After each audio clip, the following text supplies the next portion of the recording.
Puerto Rico 2024 referendum. The numbers they don't want you to see.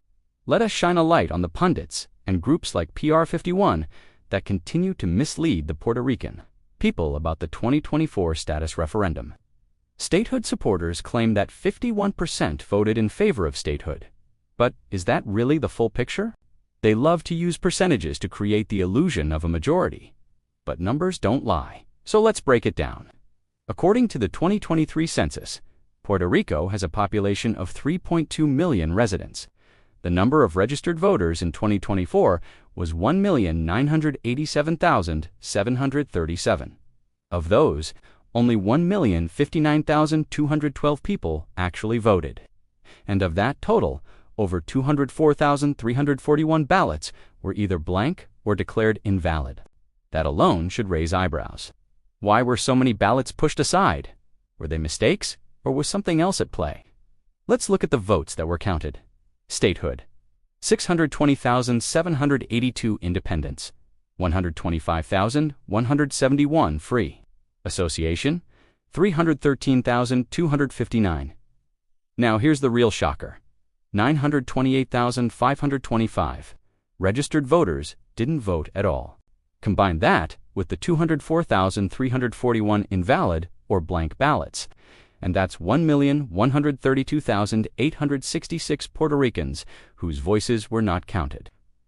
So how can PR51 and others claim a statehood victory when more than 1 million voices were either absent or silenced? This is not democracy. This is not victory. This is a political illusion.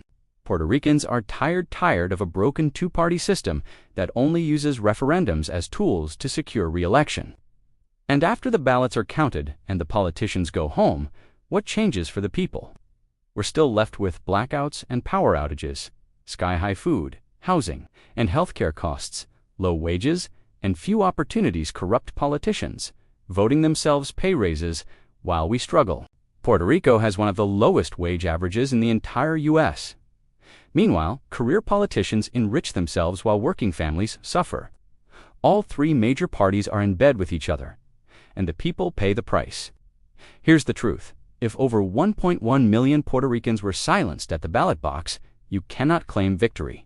Puerto Rico's future belongs not just to those living on the island, but also to the hundreds of thousands who were forced to leave because of a collapsing economy and political corruption. We must demand that every vote counts, that every voice is respected. Puerto Rico, one family, one future. The time is now. Under autonomy with Spain, Puerto Rico would have true representation, a real voice and vote in government freedom to connect with Europe, Latin America, and beyond the chance to build a sustainable economy that works for everyone. So, to those trying to spin false narratives, we see you and we reject your lies. Puerto Rico, open your eyes. Like, share, subscribe, and hit the bell to support our work. Together, we rise. Together, we build. God bless Puerto Rico. Let's make Puerto Rico great again together.